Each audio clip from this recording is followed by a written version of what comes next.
Hi, I'm Byron.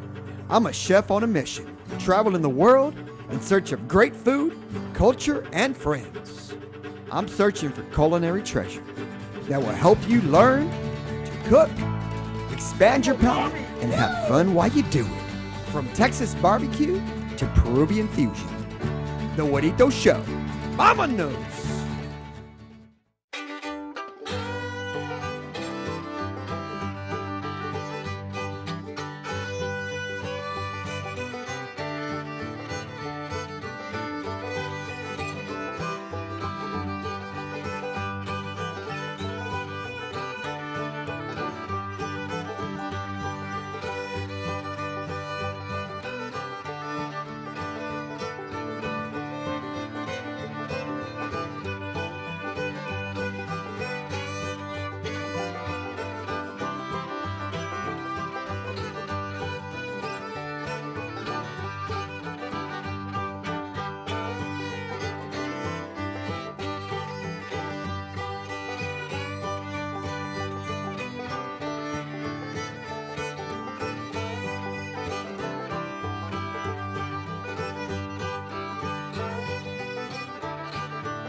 My name is Jordan Anderson. I'm the assistant site manager here at San Felipe Austin State Historic Site, and I guess we're going to take a quick walk through the Via de Austin, which is a recreation of a town block, which originally is about a half mile from where we are now.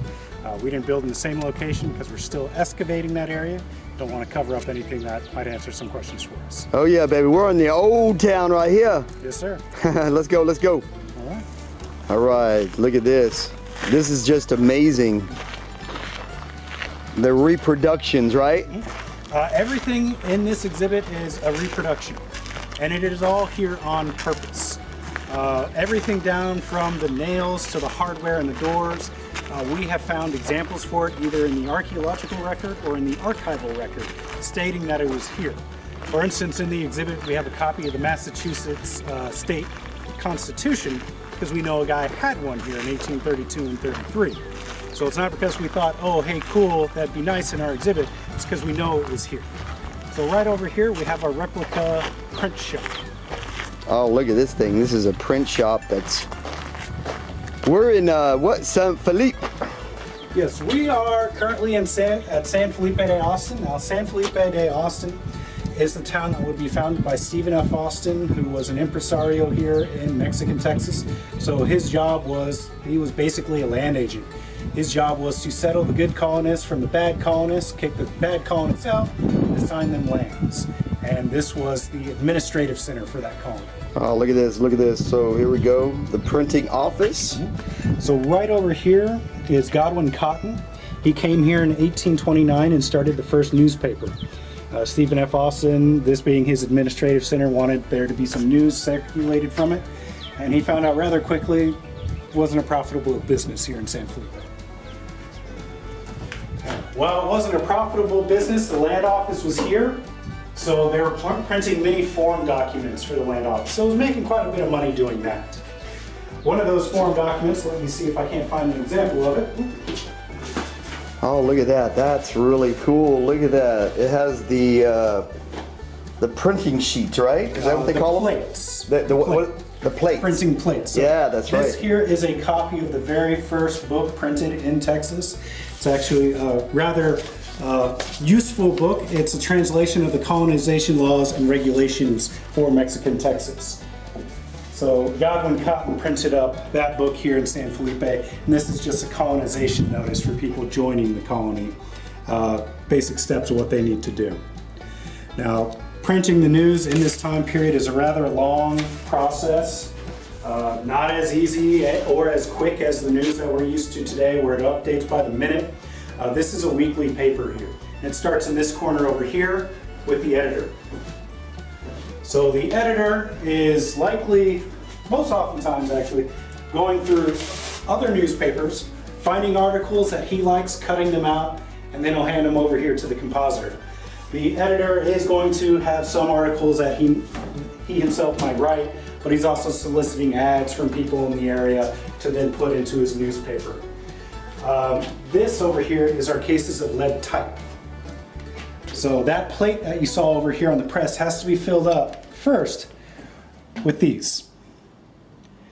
There's various sizes, various fonts, just like we have in computers today, and each and every blank has to be filled with spacers. And here are some various spacers over here, both to secure you to the plate and to secure those gaps where there's not a word, punctuation, or anything like that. So one thing we point out to folks is that there's a few phrases that are in common usage today that has its origins with the compositor over here. First is uppercase. Uppercase in reference to capitalized letters. Well, that's because all your capitalized letters are here in the uppercase. So they used a lot of ink. They did. Yeah. They did. And of course, and I'm not sure if this is the same for y'all, there's a common phrase, mind your P's and Q's. Oh yeah. To us, it's mind your manners. Well, it was a legitimate thing here. The full phrase is mind your P's and Q's, D's and B's. They all look the same. Right, back when I was growing up with my grandma, you know, in Texas, if you didn't mind your P's and Q's, she'd grab your ear. Yes. Now, the compositor is going to be working out of these using a compositing stick, and he's going to slowly be making a plate like this right here. And that's what those spacers are for. You got to clamp it in here, make it tight so that when you transfer it over to the press, it's not all going to fall out. So each and every one of these has to be put in by hand. You've got your nice magnifying glasses, because some of those magnifying glass, because this is some pretty small font that you're using. And there's even some tweezers over here to help you carry out your work. This is actually a work in progress. So. Lots and lots of details. You have to pay attention back then. Today we have computers and gosh. Even when it comes to printing, you know, a Word document, easy enough, type it up, but once you form your plate, you insert it into the press like this. Mm-hmm. And one thing I'll backtrack on is each and every one of these pieces of lead type had been put into this plate backwards. You have to create a mirror image so that when you put ink on this and put the page on it, it's going to read the way we do now from left to right. Now over here, this block of marble is actually the inking stand. So you would have a blob of ink. Now there are various kinds of inks. Yeah, you could use wood ink or that. You could boil walnut shells that'll get you a nice green ink. Or in this case, you are buying it. Or you could another common form of ink is just an oil with lamp blackening. Which if you've ever burned a candle in a lamp and it got too close to the glass and you've got that black mark, that went into your ink. So you'd have a big blob right here. You'd roll that ink onto the roller and then roll it across here. And you'd have to do that for each and every print that you're going to do. It's not like it's good for 5 or 10 pieces of paper. Over here, this is the paper we use. We wet this page typically about 12 hours before we're actually going to print anything. Because the paper we use today, it draws the ink in. This doesn't naturally. Right. So by wetting it, that water is going to help draw that ink in to secure it to the page. The paper was much thicker too back then. Mm-hmm. It was much thicker, like, you know, really fine. We have really fine paper compared to what they have. Some pretty nice stuff there. Right. Now this here is called the frisket. So you can see this little cutout right here. This is so you get a nice clean print. You don't get that extra ink when you press this down. So with this, we set our page in here. Fold the frisket down. We roll it in. This is actually a 2-pull press, so you can have plates here that you can get with 1 pull of the press and then one over here. Over here is the tail. And I'm just going to pull that across till we creak twice. And then release it. You'll also hear that tail referred to as the devil's tail. So if you ever get around these, you can truthfully say, I pulled the devil's tail. Roll the plate back out. And of course, if we had inked it, you'd have a nice little finished product, right? Now, if you get real close, you can see here we go. The indentation from the press. Now, one of the things that we've done in here, one of the things that we're proud of with this particular recreation is that this is the same style printing press as the one Godwin Cotton brought with him to San Felipe. So this is made of mahogany. It's a rather stout piece, weighs about 800 pounds. Dang. And it took our project manager about 3 years to negotiate its donation to us. Dang. And we are very excited to have it here and to use it. Well, you know everything's big in Texas, baby. Come on. Yes. Now, once the press, once you've pressed the page, you are going to use one of these peels over here to hang it on the drying rack. It can take 12 to 24 hours for the ink to dry. Wow. So 12 horas o 24 horas para hacer un periódico en ese tiempo. Wow. Now, in Texas, it's quite humid here. Depending on what part of the summer, 70, 80% humidity, it's going to increase the drying time on these as a result. So it's hot in Texas. It's going to be hot in the print shop because they're running a fire even in July just to drive that humidity out of here. Sí, en Texas hay mucha humedad y te sientes como necesitas bañar. You feel like you have to take a bath all the time here, right? Yes. Look at that. That's just an amazing piece. I mean, can you all imagine? Míralo. Para hacer un periódico, así es. In Texas, baby. Así es la vida. Woo! Let's go. And what else are you going to show me? Let's see. Well, right over here we have a bake oven, which has a pretty crucial story to this recreation that we have. So y'all got a lot of property out here. Yes, the entire state property here is about 80 acres. Okay, about 80 acres. And most of that we don't have anything developed on it now, but we have plans for the future. So we're still growing at this time. Hey, everything's a work in progress, right? Exactly. Everything's a work in progress. Our life's a work in progress. Woo! Come on now, look at that. Oh yeah, this is my favorite part. Smelling the burn something. So this is our bake oven. Now, we know that the later owners of this town lot, Laughlin McLaughlin and John Allen, came here, and Laughlin McLaughlin was by profession a baker, so he had a bake oven built, and it's noted that it was the only one in Texas at the time period. So this entire bay up here will be filled with wood, what you're burning. From front to back, you set it on fire in the morning, about noon, burn it out. Yeah, you can feel the heat right here. You feel that heat. It's right there. It's gonna automatically bake it. Yep. You'll have the fire in there for about 6 hours, and you'll pull out all the ash, clean it out, and then you can bake in this for about 6 hours. The heat in this space has escaped into the masonry. This is completely solid brick down here, with the exception of this vent here and of course the chimney. So that has absorbed that heat and is going to slowly release it. Okay, wow. Look at that. Look how big is this sucker? It's a pretty substantial size.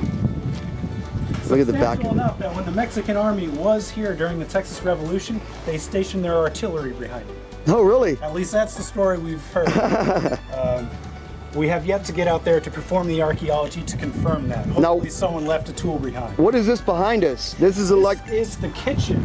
Oh, we got the kitchen, baby! La cocina! This is the production kitchen. So Okay. Laughlin McLaughlin and John Allen were running a tavern. It's a hotel. It's got a space for you to buy a meal from.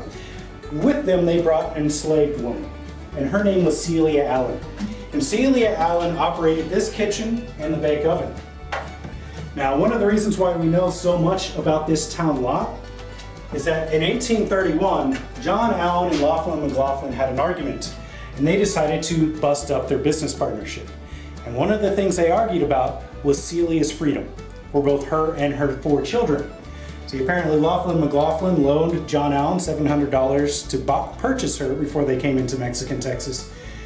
So he wanted $700 back. He wasn't really chasing that too hard, but he wanted $700 off before he himself agreed to it. Well, the good news, early 1832, well, good bad news. Good for Celia, bad for Laughlin McLaughlin. And early 1832, before the business partnership had fully dissolved, Laughlin McLaughlin dies over at the pit saw. So So John Allen takes Celia and her children and runs over to the courthouse and performs a formal manumission ceremony in front of the judge, which is something he was not legally required to do. So that judge, they wrote up a witness statement performing this entire manumission ceremony, but there's a problem. There was the question of whether or not John Allen had full ownership of Sealy Allen. See, Texas's economy at that time period was based primarily off of debt. People loaning people lots of money. So when you died, all the debts owed to you were called in to pay off the debt you owed. So the $700 that Laughlin McLaughlin gave to John Allen came up. So they weren't sure whether or not Sealy would be brought back into the probate records or not. This is a legal battle that takes 2 years to resolve. During this time period, John Allen and Celia Allen hire a lawyer by the name of William B. Travis, who later is the commander at the Alamo and dies there during the siege, to defend them in court, and Celia maintained her freedom throughout that court proceeding. Now, in here, we have a little hidey hole. As most museums, they typically have a look, don't touch policy. We're getting away from that. So we were planning touch opportunities. You know, we want you to get hands-on at our museum. And in this hands-on experience, we have hidden documents that are important to Celia. And this document would be very important for her, as it is her manumission paperwork. We found a copy of it. It is 4 pages of documentation stating that she and her children are free, who that ceremony was performed by, who it was performed in front of, and who the witnesses were. And for those who don't read cursive very well, if you happen to come up and visit us, we thought of you. We got it written in plain type on the back of this page. So wow, this is an amazing little bitty kitchen. Got the, you know, the reproductions of everything, and here we go. Ooh, go make some soup. What? So we have cooked meals for volunteers here. Our largest meal we prepared for was 60 volunteers. Okay. So we had about 4 people working all day in here for that. So what's around what's those other cabins around here? Well, actually, let's stop in the cellar over here. Beautiful day in Texas, baby. We got a beautiful day. Beautiful day. Now this is the cellar for the Farmer's Hotel. Original builder was operating a butcher shop out of here. And when Laughlin McLaughlin died, it was noted that he was storing 74 kegs and barrels in this space. Now, a cellar is not typically something you have here in Texas because, well, our climate doesn't really allow for it. While it's temperature-wise cool here right now, and it will be a few degrees cooler in the summer, it's just a great place for that humidity to hang out in. The humidity was so high here in July that we actually had mildew growing on the floor. So it wasn't the best place for long-term storage, but it was better than nothing.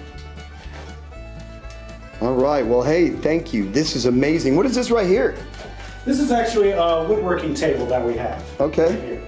So we do have volunteers who do all sorts of things. In fact, soon we've got a trades day coming up where we'll have woodworkers, potters, we'll have a blacksmith. I'll be out here tinsmithing. We'll see how successful I am. It'll be about the 2nd time I've tried it. But we want to bring some of those crafts and professions that people were doing 200 years ago back to our guests. Show them that, yeah, they had things that were rather plentiful here that they could purchase, but they were still relying a lot on their own labor here. Hey, make sure you'll tell everybody to come and visit, right? Come and touch, come and feel all the stuff around and see the history. Yeah. The history that has made us an amazing nation. Texas is amazing, but come on, we got some amazing history here, right? Absolutely. Lots of amazing history. Oh yeah, look at this. Now, in the corner over here, we have a little house set up for what is really just an immigrant family that's coming in. Now, San Felipe would grow to become the 2nd largest town in Texas, but it wasn't really a family town. It was a town that 60% of its population was young single men, and you can imagine what those young single men were looking to do. So as a result, it wasn't growing very fast. If you brought your family to San Felipe, it was because you were waiting to see if you could receive land in Austin's colony. You waited for that paperwork to play out, and then you packed up and then moved out to your property. So this cabin is something that we've set up for a typical family, and we will rotate it from time to time to represent some of the different stories, and we might even temporarily, for events, turn it into a land office, just so we can interpret that story. But it's always good. It's good to go back to your roots, see where you come from, never forget where you come from, right? Exactly. We got to tell people, don't forget where you come from. Now, this is the typical home that we have here. It's one room. All the rooms in your house are right here. We have this nice timber work here. All the techniques involved in building our homes and structures that we have here are from the time period. So we didn't just pull out a chainsaw. The crew that built this was using hewing axes to square these timbers off. So with hands. And then this is a combination of clay, lime, and straw, and some mud that I can't wait to watch it all fall out as it would have historically done, so that I can then refill it. Now, the family that we have set initially started designing the structure around was a family that actually came from Ireland. A husband and wife and a 6-month-old. That's right. We have a lot of immigrants, right? Lots of immigrants in Texas. And one of the things that they were doing when they got here is that they knew they were going to be delayed in San Felipe for a while, so they bought a bunch of supplies in New Orleans. And they set up a temporary store. They were selling out of their home, all the excess items. So it was a way to make some money while you waited. Sadly, though, the husband and wife both died. And we're not quite sure who took in that 6-month-old child. It's one of those things that we're still trying to track down ourselves. So the housing for the immigrants. La casita para los inmigrantes cuando vienen acá. Tenía un lugar para quedar, vivir. All right, so right over here, we actually have our courthouse. This is the courthouse. Uh-oh. What you gonna do when they come for you back then? Here we go. Now, one of the things that Stephen F. Austin found out when he accepted his role as an impresario, because it's important to remember that Mexico's still forming a government. In 1821, they had just received their independence from Spain. Stephen F. Austin is bringing in his first colonists just to find out that Spain's lost control. He's got to go to Mexico City to receive approval. So he spends a year in Mexico City, all the way down here past the edge of this map, and we're currently here. So about 1,000 miles away. He's got to go meet with the Mexican Congress and see if they're going to continue this plan of colonizing Texas. Just to find out that yes, in fact they will, but he's receiving updates as he travels north to join his colony. First he thinks he's just assigning land to colonies. Later, he receives a letter saying, oh, by the way, as a government agent, you now represent the law. And we're still working on that law book, by the way. You also need to organize a local militia. You're now a lieutenant colonel in that militia. So these tasks keep getting lobbed on to him. Later on, he is allowed to, a new way of finding judges and all that is assembled, and this is where they would meet. So Celia's manumission ceremony would have taken place in this courthouse. And so we're having the BOTA event, right? So tell them about that. Tell them about what's going on this weekend. There is a film festival taking place in Sealy, which is not far away from where we are here in San Felipe. And we're hosting a documentary tonight about the Alamo and the after effects to kind of fill in that gap. Because most people, even in Texas, don't forget to remember the Alamo, but there's a lot of stuff that happened between that and San Jacinto and even afterwards that helped establish Texas as a republic. That's right. Estamos todos juntos. The Juanito Show. Tico TV, baby. And even before that happened, there are political meetings being held here in San Felipe de Austin. See, there was a lot of political turbulence in Mexico City, and some of that reached up here. There are some laws implemented in 1930 that were not well received here. So we had conventions in 1832 and 33. There was a rebellion down south of Mexico City, led by a guy that we liked. So we held these conventions to come up with what was called a list of grievances. These are all the problems we have. We want you to fix them for us. In 1833, Stephen F. Austin was selected to go talk to the government and present this list of grievances. He got just about all those grievances resolved, with the exception of one big one. Texas wanted to become its own independent state in Mexico, because we were part of a dual state. We didn't get that. He then advised us to form our own government, he being Stephen F. Austin. He advised us to form our own state government. Things are confused in Mexico City. By the time they find out, they'll just leave it be. That letter was intercepted by the Mexican government, not well received. He would be in prison for close to a year as a result of that letter. But there was a lot of political turbulence. And I mentioned the guy who was in power at the time in Mexico City. The reason why we were sending this letter with Stephen F. Austin down there was because Antonio Lopez de Santa Anna was president. We liked him in 1832, 33, and part of 1834.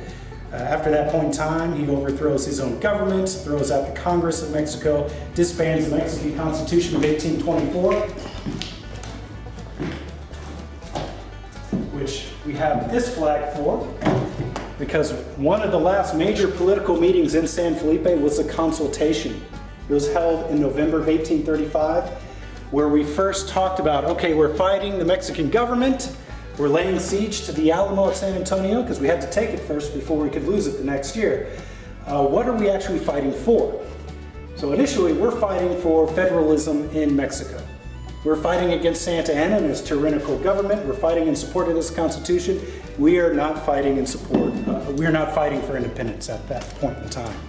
In fact, in addition to that flag, which is what we would fly temporarily, we produced this document right here. In fact, we have two copies of that document because it was printed in Spanish and in English. This is called the Solemn Declaration. This is our reasons for a list of our reasons for fighting the Mexican government at that time and what we were fighting for. So this is reasserting that we're fighting for that Constitution there. We're not fighting for independence, but this document also doesn't rule it out. And it says if things continue as they are, in a state of dissatisfaction that we have with the government, we'll reconsider independence. So we didn't close the door on that. Now, one of the authors of this document is rather significant to Texas history. His name is Lorenzo. You want me to start over on that? Yeah, let's start. Now, this document here is the Solemn Declaration, and one of the authors of this document was named Lorenzo de Zavala.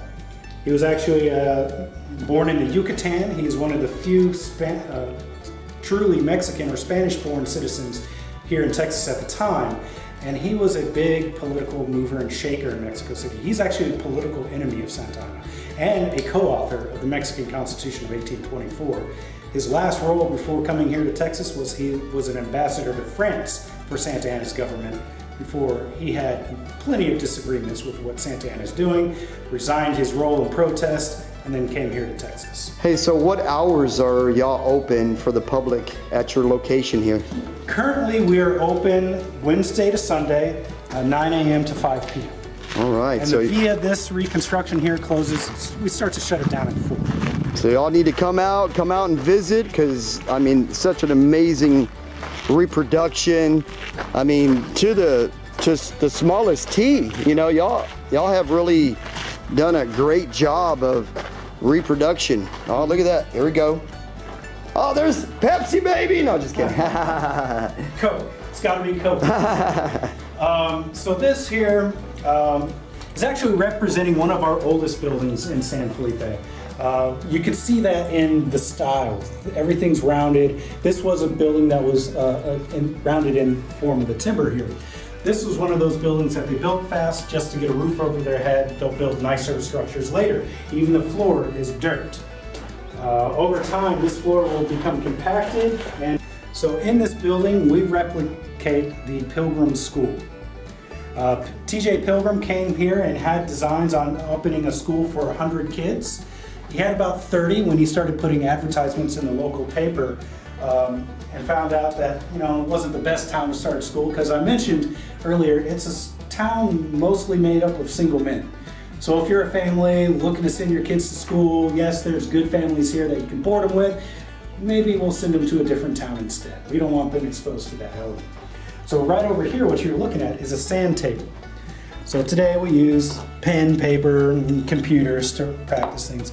But this is one of those ways that they would practice their spelling or their math. 2 plus 2 is 5. Right? Yeah, that's pretty cool. Yeah. So of course, there's a reason why I teach history and not math. 2 plus 2 is 4. But once you're done, you erase it and you move on. So you're an actual history teacher? In the past, I was an educator. Okay. So, yeah. There you go. So hey, y'all need to come. Y'all need to come and visit and see the history of Texas. Oh yeah, baby. We're right here in San Felipe, Texas, baby. Oh yeah, look at this. Here we go. We're going to another location.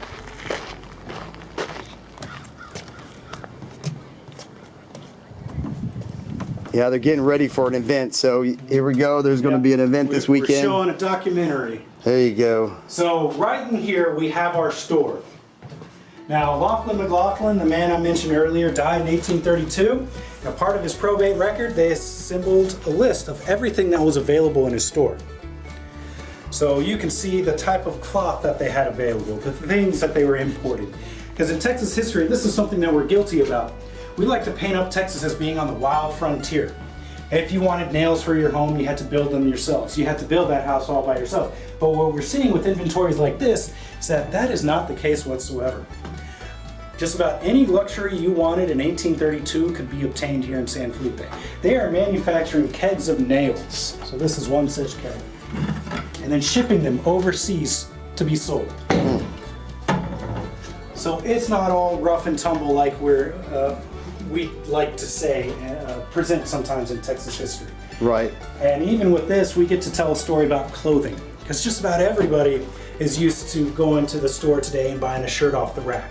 This is where we start to see a transition. There's a woman in town who's making cotton shirts, and there's some factories that are making, of course, hand-stitched shirts in New England, Pennsylvania, Massachusetts area. But everything else you're buying off the bolt. You're buying a couple yards, whatever the tailor or seamstress tells you to. You're buying it here at the store. You might be able to buy it directly from your tailor, depending on who they are, and then you're having that clothing custom made for you. Awesome. And most of that cloth is cost of that is going to be caught up in your cloth.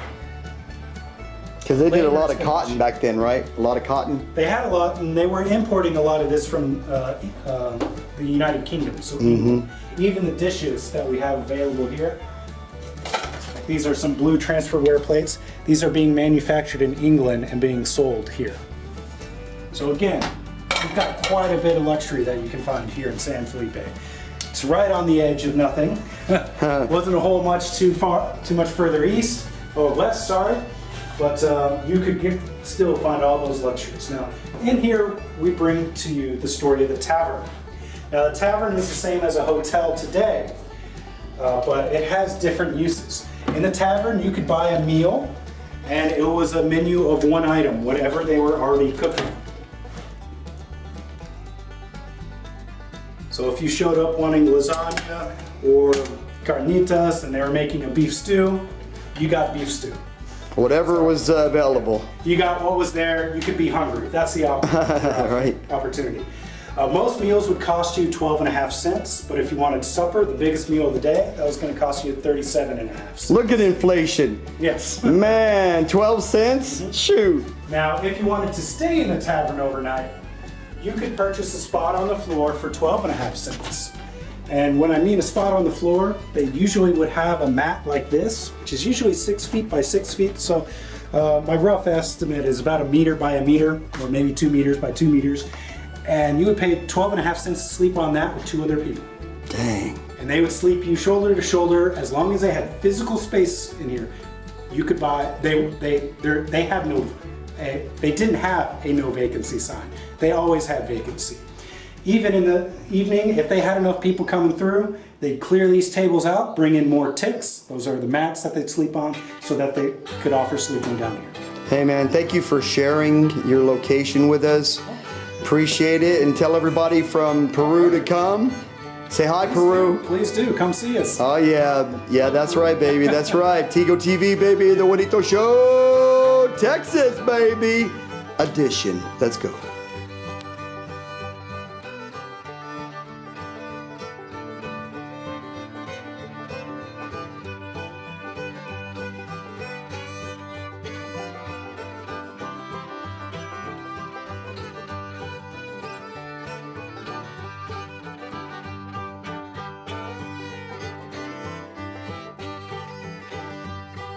Oh yeah, look at that, baby. Woo, we got pizza, baby. Oh yeah, there's another one waiting in there. Oh yeah, they serving. Look at this. Hey, y'all say hi. Hi. Look at that. Hey, y'all volunteering? Yes. Oh yeah, look at that, baby. We got pizza. Woo, hey, look at that, baby. Right out of the oven, sir. Can I just get a pizza? Oh yeah, having a great time. We're gonna be walking around a little bit more. Let's walk around. Oh, I got you, kitty, kitty, kitty. Hi, kitty, kitty, kitty. Hi, baby. Hi, how you doing? How you doing? For 20 bucks, give me a whole. Hey, you do the maintenance, huh? Don't you? Yeah. So you like maintenance on this place? Oh, love it. Oh yeah, he takes care of this place. Austin County, baby. I'm trying to catch him off guard. Sorry, he's got a. He had to get some pizza over there. Well, I'll take some plates. You want this one? Oh, we got fire, baby, fire! Oh yeah. Let's see, do we have something? That's fine. Yeah, because we need to.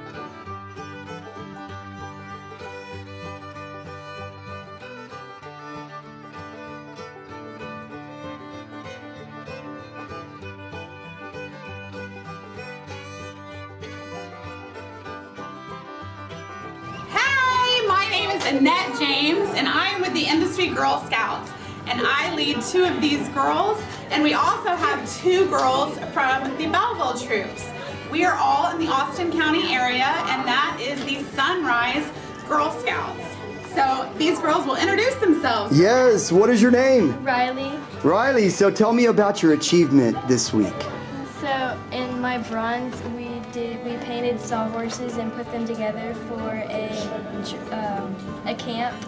Oh yeah? And then our silver award right now, we're helping out this horse barn, and they help horses from the kill pens. All right, so giving back to the community. How about you? What's your name? Hi, my name is Cheyenne, and I also worked on the sawhorse project, and I am also with her in the helping the horses from the kill pens. And you know, you have to be, they're shy a little bit, so that's okay. You know, we got Texas love, baby, right here. What's your name? My name is Michaela.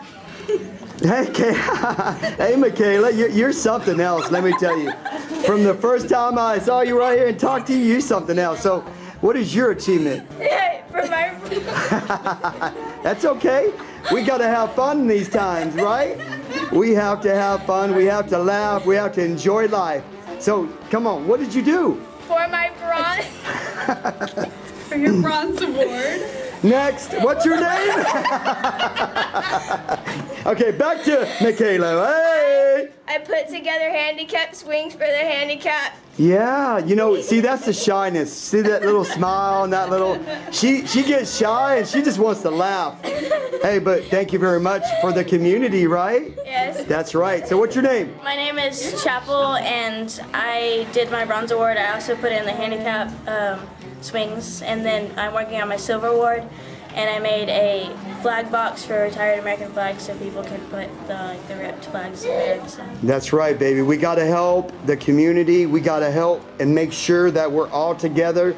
Estamos todos juntos en esta vida, porque si no, así es la vida, baby. The Juanito Show, baby. Tigo TV, let's go.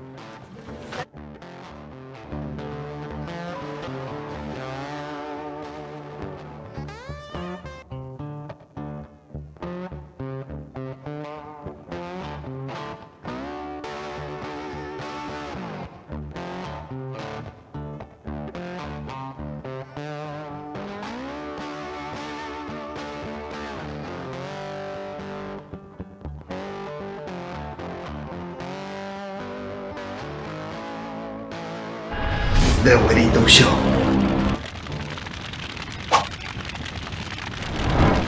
Contigo TV, generando experiencias.